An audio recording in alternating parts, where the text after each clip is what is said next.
Hello दोस्तों। आइए दोस्तों, बात करेंगे इस वीडियो के अंदर हम लोग कैसे बिहार चुनाव में ताकतवर बनते जा रहे हैं असदुद्दीन ओवैसी साहब। कैसे AIMIM धीरे धीरे ही सही लेकिन बिहार के अंदर अपना पार्टी को मजबूत करते हुए नजर आ रहे हैं। 5 पॉइंट इस वीडियो के अंदर हम लोग डिस्कशन करेंगे और उस 5 पॉइंट के एनालिसिस के बेस पर हम लोग ये देखेंगे कि किस तरीके से कैसे क्यों और कितना तेजी के साथ MIM की पकड़ जो है वो मजबूत होती जा रही है बिहार के अंदर। तो चलिए शुरू करते हैं। सबसे पहली बात, पहला पॉइंट ये है दोस्तों कि मुस्लिम दलित को धोखा मिला है, बिल्कुल धोखा मिल रहा है। कांग्रेस का फेल होना मतलब बहुत सारे लोगों का ये मानना है कि peoples are leaving Congress because its leadership is week.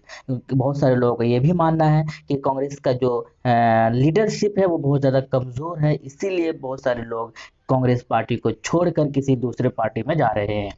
जबकि असदुद्दीन ओवैसी साहब का ये कहना है कि पिछले 4 सालों में जिस तरीके से हिंदुत्व को बढ़ावा दिया है, इसके जिम्मेदार भी सिर्फ और सिर्फ कांग्रेस ही पार्टी है। इसके अलावा असदुद्दीन ओवैसी साहब का ये भी कहना है कि कांग्रेस के अंदर वो दमखम नहीं बचा है, कांग्रेस के अंदर उतनी कैपेसिटी नहीं है, उतनी काबिलियत नहीं है कि वो बड़ी पार्टियों को रोक सके, जैसे कि बीजेपी या दूसरे पार्टियों को जो स्टेट के अंदर बड़ी पार्टियां मौजूद है। जबकि इसीलिए ये मुस्लिम और दलितों से और पिछड़े वर्ग के लोगों से अपील भी कर रहे हैं कि आप कांग्रेस को वोट देकर अपना वोट जाय ना करें, क्योंकि कांग्रेस के पास अब उतनी हिम्मत नहीं है कि वो डेवलप कर सके। अब बात करते हैं, और यही रीज़न है कि दिल्ली के अंदर जो चुनाव हुआ था वहाँ पर भी आरजेडी और कांग्रेस के अंदर थोड़ा सा कहीं ना कहीं अनबन होती हुई नजर आ रही थी सीट शेयर को लेकर।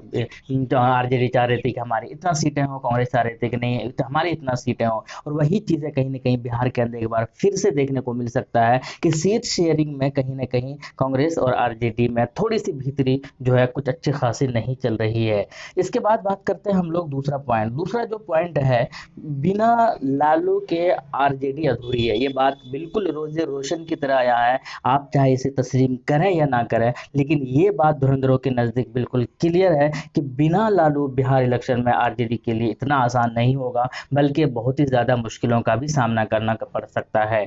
क्योंकि लालू के अंदर एक अलग कैपेसिटी है, लालू के अंदर एक अलग रणनीति है, वो उसके एक अलग चाहने वाले हैं, उसके एक अलग लीडरशिप है और वो सबको लेकर साथ चलने की उसके अंदर एक अलग ही तरह की गुणवत्ता है। इसीलिए बल्कि कुछ लोगों का ये भी मानना है कि बिहार इलेक्शन के टाइम हो सकता है कि लालू बाहर हो और इसीलिए उसके लीडरशिप में ही बहुत सारी जो पार्टियां महागठबंधन जो है उसी के अंडर में फाइट करे। अगर ऐसा होता है तो ये आरजेडी के लिए इससे अच्छी बड़ी खबर, इससे बड़ी खुशी और कुछ नहीं होगी, क्योंकि उससे बेहतर कोई लीडरशिप कर ही नहीं सकता। अगर लालू बाहर होते हैं तो शायद आरजेडी की बहुत बड़ी जीत देखने को मिल सकता है बिहार के अंदर, और ये भी हो सकता है कि शायद आरजेडी का ही सीएम हो बिहार के अंदर। लेकिन ये तब पॉसिबल होगा जब लालू अगर बाहर होंगे तब, लेकिन अगर बिना लालू के आरजेडी अधूरी है, ये बात भी आपको मानना पड़ेगा।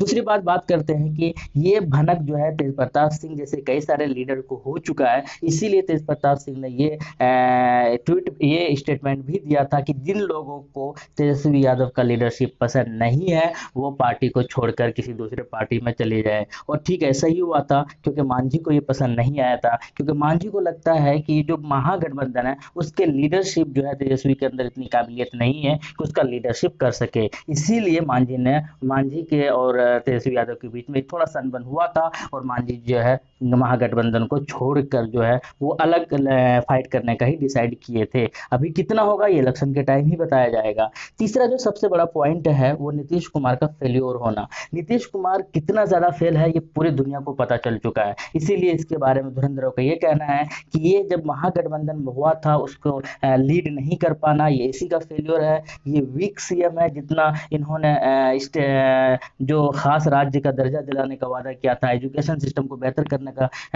वादा किया था, और इसी तरह जो है जॉब वगैरह को अच्छा बेहतर करने का वादा किया था, फाइनेंशियल कंडीशन बिहार के अंदर ठीक करने का वादा किया था, वो सारे के सारे जो है वादा ही रह गया है। और सिर्फ जो है नीतीश कुमार वो सिर्फ आरजेडी और बीजेपी, आरजेडी और बीजेपी के साथ खेल खेलने में ही रह गया है। इसीलिए ये बिहार का जो है एक कमजोर सीएम के रूप में इस बार उभरा है नीतीश कुमार का फेल्योर होना। इसके अलावा आप देख सकते हैं कि इसको कहीं ना कहीं ये डर है, इसीलिए नीतीश कुमार अपने आप अकेले चुनाव नहीं लड़ सकते, क्योंकि उन्हें पता है कि अकेले उनको हार ही मिलेगी। या तो फिर वो आरजेडी के साथ गठबंधन के लिए तैयार रहते हैं, या फिर वो बीजेपी के साथ, क्योंकि अकेले वो चुनाव नहीं लड़ सकते, अकेले वो चुनाव जीत नहीं सकते, क्योंकि बिहार की जनता को उसकी रणनीति बिल्कुल साफ और क्लियर पता चल चुका है। इसके बाद बात करते हैं हम लोग, चौथा जो पॉइंट है वो एआईएमआईएम का 70% सीमांचल पर कब्जा।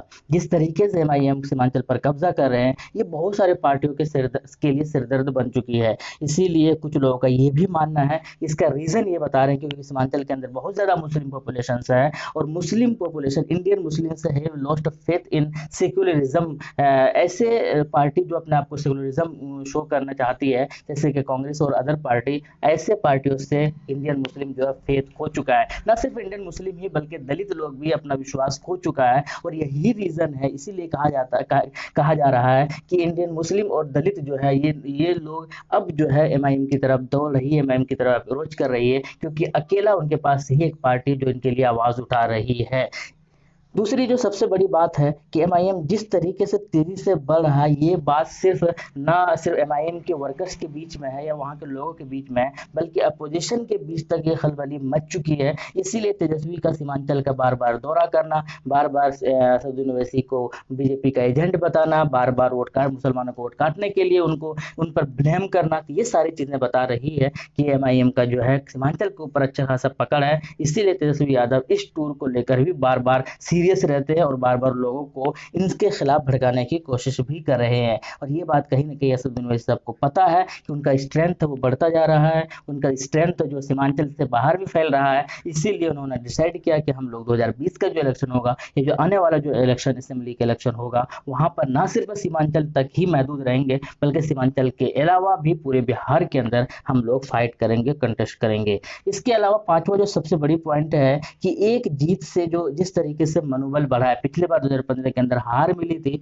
एमआईएम को, सिर्फ 55 सीटों पर लड़ा था सीमांचल के अंदर ही, लेकिन फिर उपचुनाव हुआ और वहां से जो जीता, और उस जीत से जो मनोबल बढ़ा, ना सिर्फ वहां के लीडर के अंदर बल्कि वहां के लोगों के अंदर भी, उनके वर्कर्स के अंदर भी। इसीलिए ये जीत जो है बहुत ही लोगों को चुभा है। और इस तरीके से आप देख सकते गिरिराज सिंह ने यह भी कह दिया था कि एमआईएम के पार्टी के जीत होना बिहार के अंदर बिहार के लिए बहुत ज्यादा डेंजरस है। लेकिन बात करेंगे हम लोग अख्तरुल साहब की, और इस जीत ने इतना ज्यादा लोगों का हौसला बढ़ाया है कि इस जीत की वजह से इन्होंने अख्तरुल साहब ने ये भी अनाउंस किया था कि हम लोग इस पूरे बिहार के अंदर एमआईएम जो फाइट करेगी 2020 के अंदर। उम्मीद यही है कि एमआईएम पूरे बिहार के अंदर लड़ेगी भी, ये बात बिल्कुल तय है। और उम्मीद यही है कि ना सिर्फ लड़ेगी बल्कि अच्छा परफॉर्मेंस भी देगी, अच्छा प्रदर्शन भी करेगी, और एक खूब ढेर सारे सीट जीतकर बिहार के अंदर एक बेहतर पॉलिटिक्स लोगों को हक दिलाने का काम करेगी, जैसे कि वो दूसरी जगह पर करते हुए आए हैं। आप क्या कहते हैं कमेंट सेक्शन में बताइएगा हमें। और उम्मीद यही है कि इस वीडियो को आप लोगों को पसंद आया होगा। अगर पसंद आया तो लाइक जरूर कीजिएगा। शुक्रिया।